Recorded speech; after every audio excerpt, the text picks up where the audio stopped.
Ladies and gentlemen, welcome to the Froe Show. My name is Joe Murray, and I'm joined, as always, by my beautiful co-host, Frank Mencken. I'm coming! Hello! How are we? Quick swap over to this mic. Quickly hot swap it. Welcome to episode something. It's raining, and I have no idea if that's going to show up in the video. So, hey, check it out! Look how big my mustache has gotten. Yo! That's a pretty big mustache. Just thought I'd show that off real quick. Real good. Yeah, it's looking nice, right? Big old hair. I apologize. Welcome. Thanks. We are filming late in the day, which is going to be our new norm I think so. from now. Yeah. It's a bit exciting. Yeah. A bit of a late. It's like a late night show now. Yeah, got to get used to that. No little brain cells. Yeah, little brain cells. Yeah. Yeah. I mean, I was going to say we both have pretty big days, but I feel like yours has been slightly bigger than mine.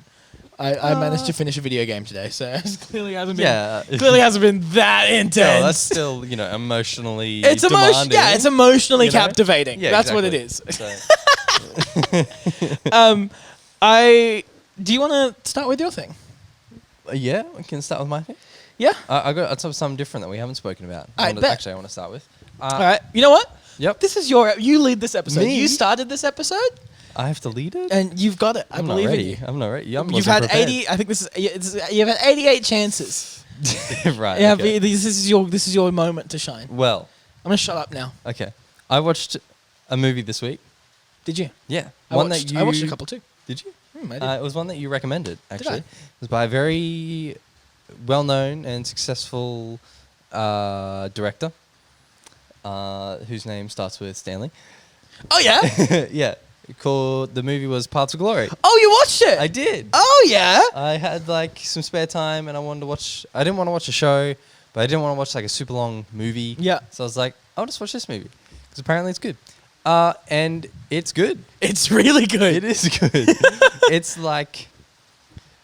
there were parts of it that were so much better than I was expecting, and some that were that makes sense. Even still, it was made in 57. 57. That's absurd. Yeah. It does not feel like a movie from 1957 No, by not at any all. means. No. There's those shows that came out in, the 80s that look significantly worse to that. But yeah, so came out in 57, so it's in black and white. Yeah. The sound is okay. Yeah. Which is fair enough. It's actually much better than what I was expecting for a film that old. Yeah. But for me, that was kind of really the only thing that gave away that it was old. Yeah. Was the sound. I'd say so too. That and the way... So it's based on a book, hey? Yeah. Yeah, okay. If it wasn't based on a book, I would say that also because they only had that one battle scene, I would have said just because that would have cost a lot and, to set up that. Because the set design for that battlefield... The set design, full stop. Yeah. Is very good. But that... I think that's the best battlefield set I've ever seen. Yeah. But you know what? You put it into context, right? And you think about it. This is 1957. Think about how close to World War II you are. Oh, true. So you still have a lot of the bunkers. You still have a lot of those places. And you still have a lot of areas that were you just have people that actually experienced that. So it's a lot easier to build a realistic set when there's people there that were like, that doesn't really look like it. And then they're like, how do you know? And it's like, oh, well, No, I was there. I was there, man. Yeah. Me and everyone else on the crew was there. And they probably did because there's in the no man's land area, there's a massive craters. Yeah. Right. I reckon they probably actually just dropped bombs on that again to make it look. Yeah, I reckon really they just did it with controlled explosives. But yeah, they definitely just blew stuff up. Yeah. To make it look good again. Yeah. Yeah. Because there would have been grass and stuff. So anyway. Yeah. That was really good. And the biggest thing, because I was trying to focus as little on the sound as I could, the biggest thing that I found was all the one-on-one talking scenes. Nowadays, cinematographers and directors just have the one over the shoulder and then it cuts over the other shoulder, and it's really boring. Yeah. And then you see Stanley Kubrick's thing. And they're walking all around the shop. Yeah. Yeah. They're going everywhere. There's shots going behind people's heads and around them. And it's just Yeah, it was so cool. One of my favorite ones in the movie is the scene where they're talking as they come out of their office and they walk up the staircase.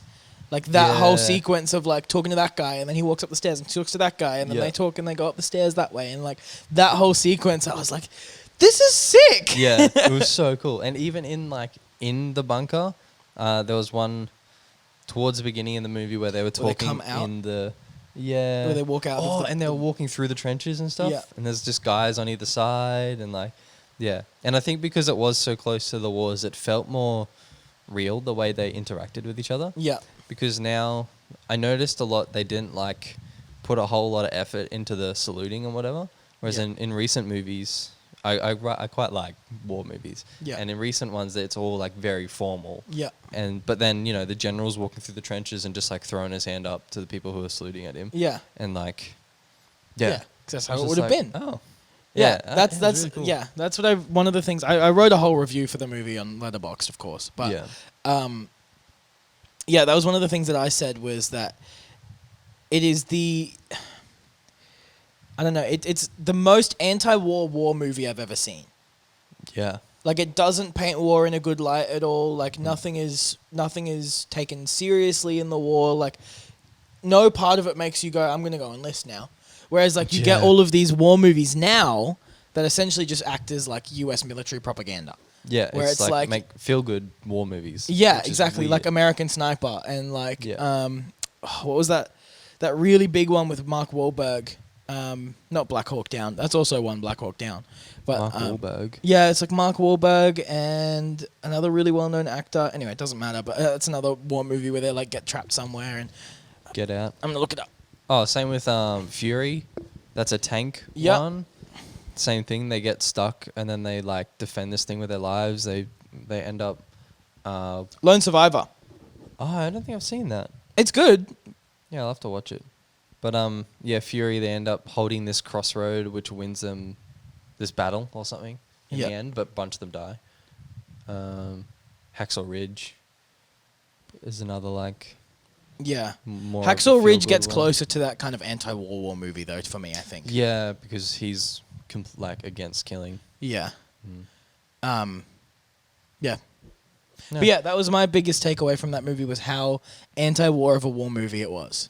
Yeah, and I guess for context for people who just wouldn't have heard of it, there's only the one actual war sort of segment.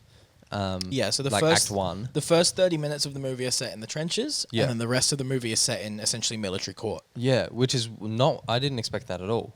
No. I probably should have read your review before I watched it, but it was just like, yeah, it was a lot more political than I was expecting. Yeah. and it's really, really cool. Yeah, it's I really refreshing. liked how political it was and how like so much of it was just based around the movie gave the audience the trust to come to their own conclusions, which I really liked. It wasn't like it spoon-fed things to you. Like you kind of had to make your own inferences based on what they were talking about and what they were Yeah. saying.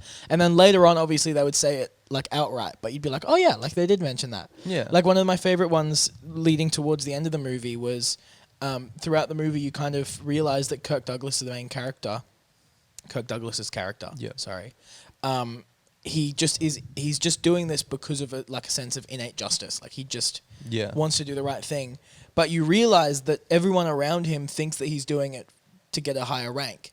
And then right at the end of the movie, Oh, they like have that true. conversation, and he's like, I know you're just doing this for the rank, so I'll give you this guy's position, blah blah blah." And he just like curses him out. Yeah. Like just goes all out on him. And it's like, oh yeah, like that is the inference that I made, but just that no one had ever said. Yeah. Just things like that I thought were really, really, really cool. That trust in the audience. That is cool. I didn't even notice that at all. I don't think that scene made much sense to me. You're like, what? I was like, what? What is Like, happening? why did he not take the promotion? Yeah. Yeah, right. Yeah, no. My biggest takeaway from that was like the cinematography and the one-on-one and like or three people talking. Yeah. It was just so much more interesting. Yeah. Than stuff nowadays. It was Yeah. great. And it was so tense. It's such a tense movie. Yeah. The whole time. It doesn't let up at all. It's insane how Yeah. tense it is. Particularly like the two biggest like moments of tension I think for me. I'm going to go into spoilers really quickly, but it's a movie from 1957, so go watch it. So if you haven't seen it. Yeah, it's also an hour 20 minutes, so like it's not even that much of your time.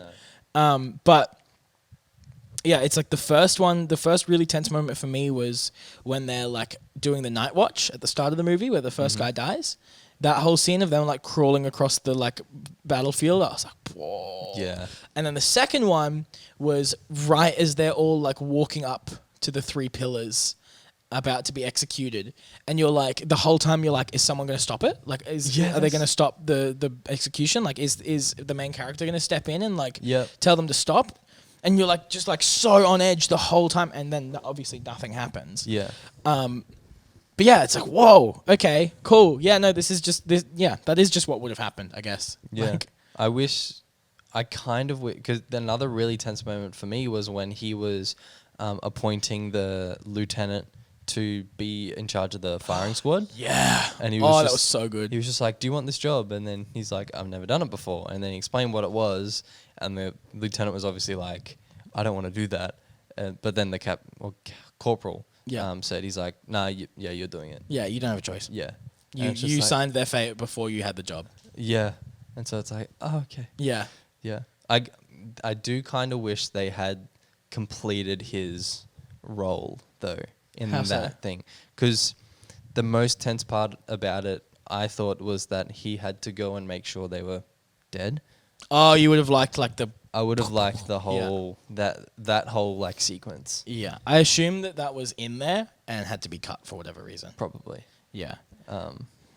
But yeah, because that kind of would have just like finalized his character for me, and seeing him like freaked out by that experience, I think. Yeah. Yeah. Yeah, no, I definitely agree. I also thought it was like really rough that one of them was just unconscious. Yeah, what the heck? That, again, another like one of the just brutality. Yeah, you're like, war. yeah, that is just what would have happened, I guess. Like, he just got put up on his stretcher. Yeah. And they... Like, his last memory alive is being knocked out. Yeah. That's and absurd. What did they do? They said, we'll pinch his cheek so he wakes up. Yeah. Yeah. Crazy. What can you do? I might really quickly read my review. Yeah, go for it. And then we'll move along, maybe? Yeah. Yeah, gone quick, hey. Okay. It's a short one, this one. Okay. Paths of Glory is a disgusting, horrific, and truly terrifying depiction of not only war, but the military politics that are constantly at work behind the scenes. We probably should have read this first. Probably. Following the story of 3 men who are indicted after an attack gone wrong, Paths of Glory is more a story of the human condition and how it is often in direct conflict with the ideals of the military and their martial law than a film that glorifies war. In fact, this is quite clearly an anti-war movie from the get-go.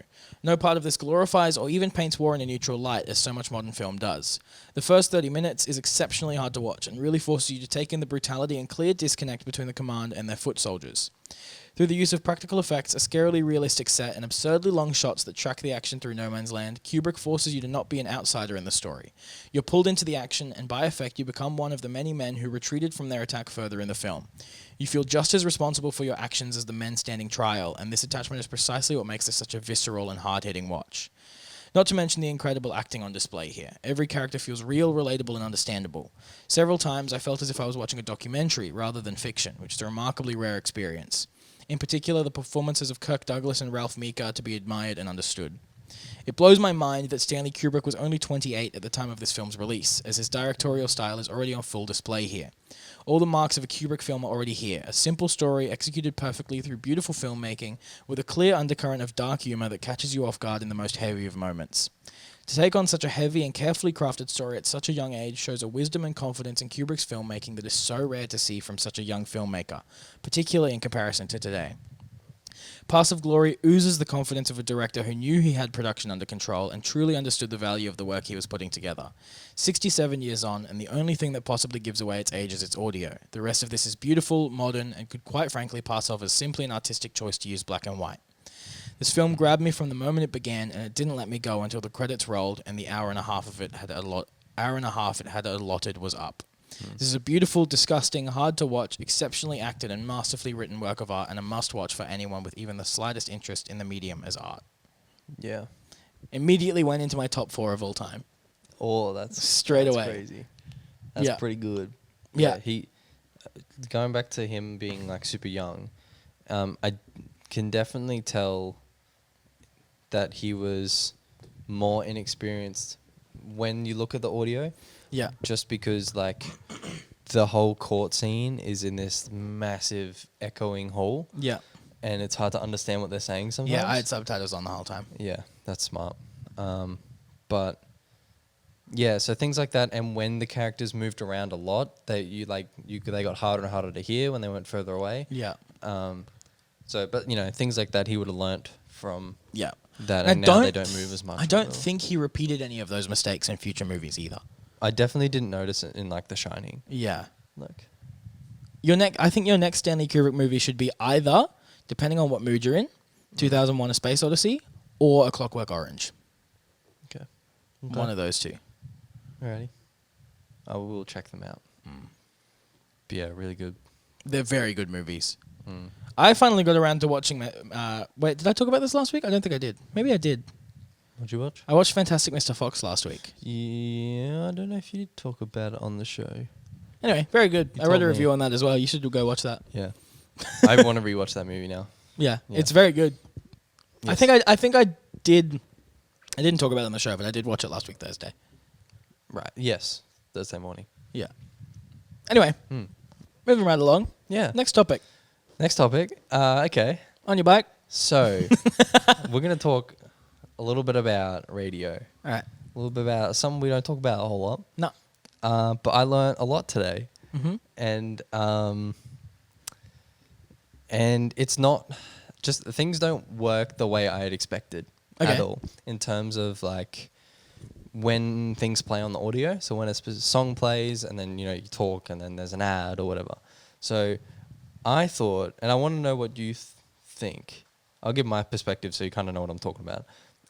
I thought that there was like a producer sitting there all the time, like throughout the day, and they would like queue up a few things, like a few ads and then a song, and then like they'd queue up some more, and then they'd have the talking, and then but they would be there for most of the day, so it's like they queue it up as they go. No.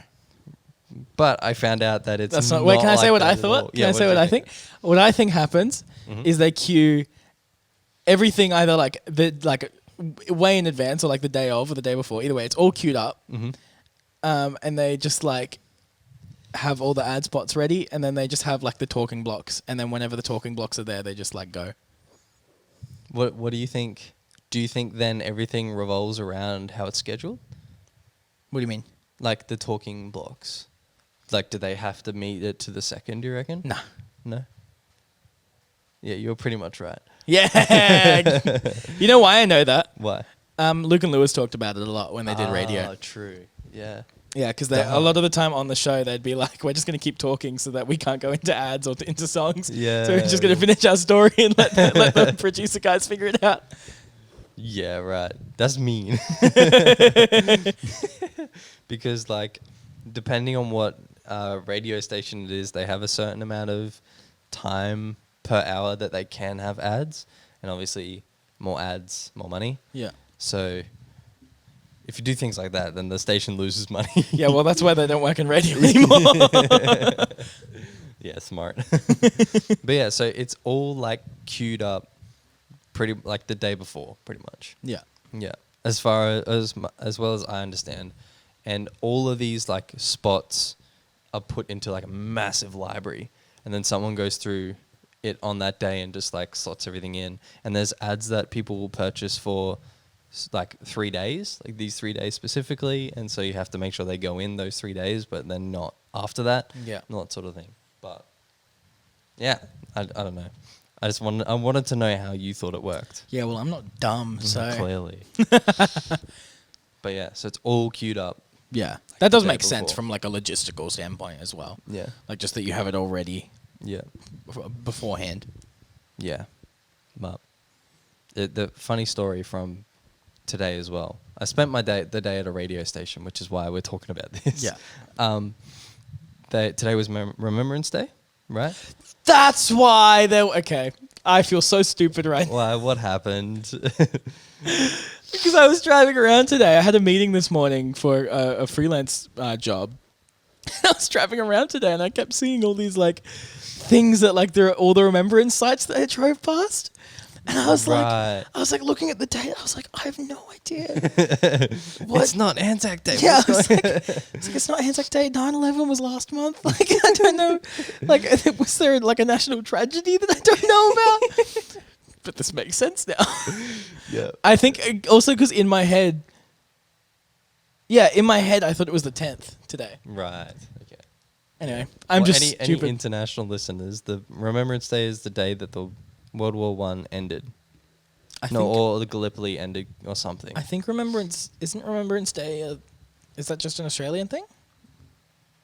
Oh, is it? I don't think so. Maybe. Oh, I thought it. Oh no, maybe I'm wrong. No, maybe it is when World War One. Yeah, it's when World War One ended. For everyone. It's the observing Commonwealth member states. No, it's Australia. Oh, okay. Since the end of the First World to honour armed forces members who have died in the line of duty. Yeah, there you go. So that's when it ended. It's also a holiday in France and Belgium. Right. Makes sense. But yes, they had that today and like a moment of silence or whatever on the radio. Yep. But with radio, if you have like I think it's 7 seconds of silence, you get fined like massively. Really? Yeah, because you've licensed to have that frequency, and then if you have silence on there, they're like, you can get fined. Right. There's actually if you make tiny mistakes, you can like lose your license to stream. Whoa. Like it's insane. Wow. Okay. There was actually, I won't name any station specifically, but Tell me after the show. I will. And I won't name it on here. There was one station that was like that heard that this other station was getting a lot of ad time, and a lot of companies were going to them for their ads, and so they watched this station that was getting a lot of these ad spots. They like listened to them for like 6 months or something, until they made a mistake. And as soon as they made a mistake, they reported them and like tried to get them taken off the air. What? Yeah. That's like high school petty stuff. Yeah. That's absurd. I need to know who this is. I'm so excited to learn who this is. Oh, I'll tell you who it is. I probably shouldn't have said anything at all, but but yeah, there was like I think that was ages ago anyway, like years ago. But yeah, apparently it was a pretty big thing. Yeah. Right. Forgot where I was going. Yeah, Remembrance Day silence. So they have a moment of silence, obviously, or a minute or whatever, and it was kind of like, how do we have a minute of silence without having silence? So I think they had like some ambience or whatever, but because of that fine, if you have 7 seconds of silence, they have like a safety kick in at 5 seconds or something. So if there's silence, there's just like a song that plays, and I think for this radio station it was like Katy Perry Firework or something.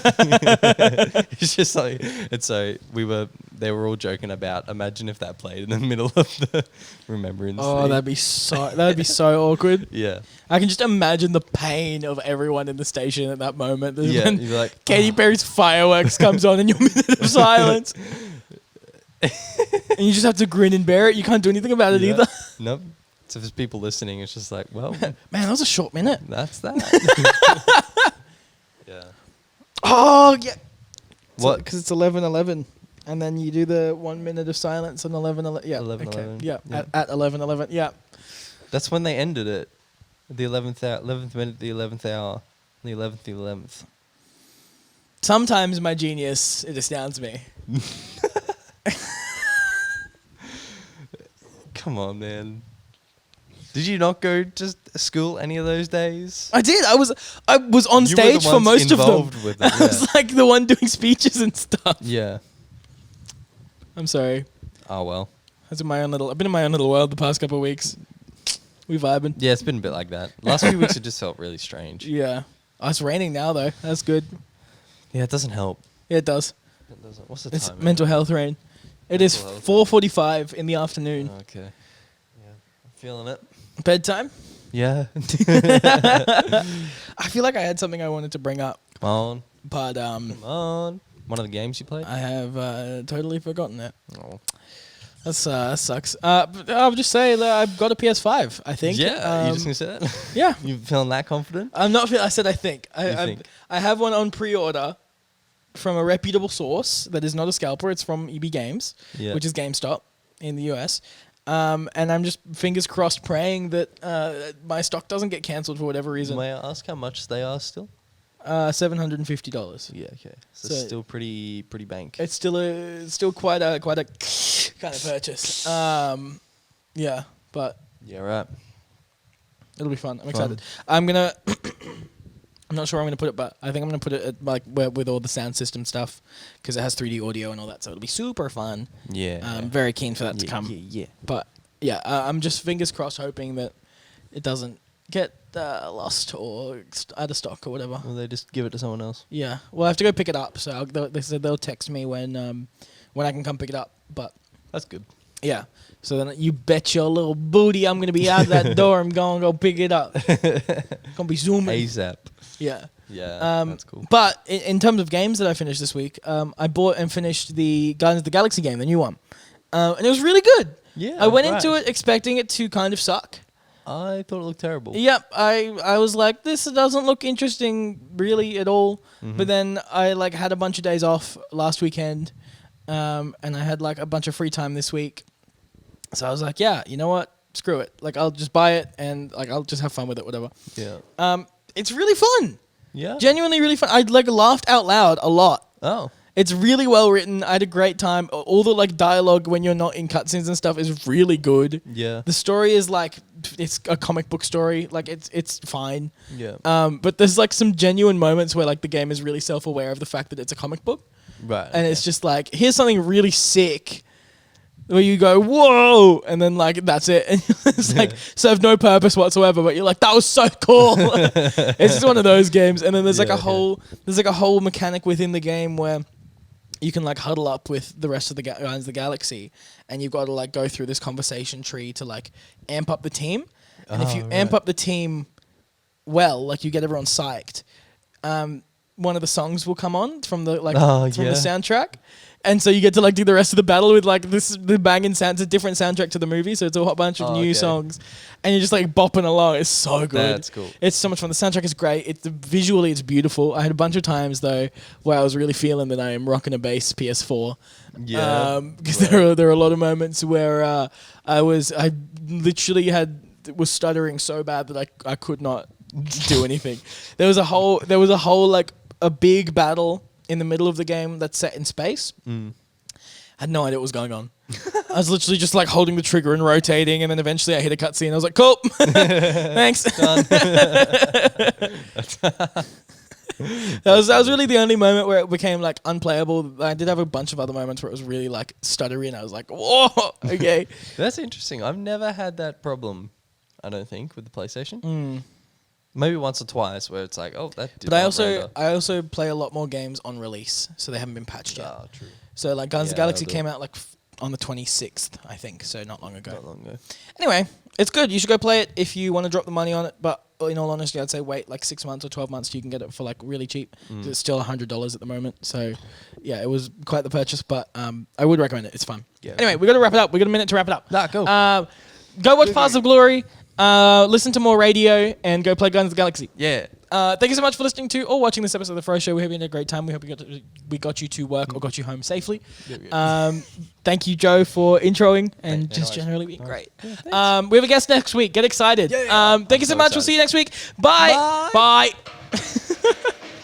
I'm so excited. Do we even under time? We did. We're 29 minutes. We're good. Yeah. See you next week for our guest episode. It'll be long. Woo!